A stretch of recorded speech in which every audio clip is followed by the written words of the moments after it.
Сервис за возила во Штип крадел струја, фактурирана штета од 150.610 денари за само 4 месеци.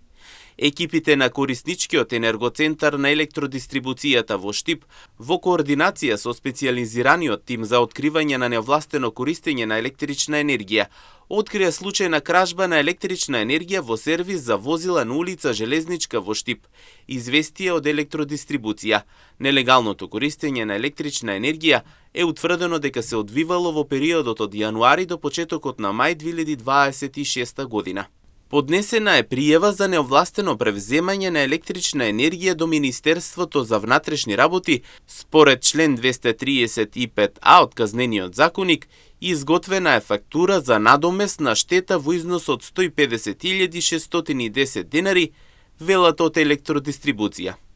Како што додаваат оттаму, констатирано е противправно користење на електрична енергија преку трифазно броилово мерен ормар, искинати пломби и премостување на проводници на една фаза за влез и излез на броилото.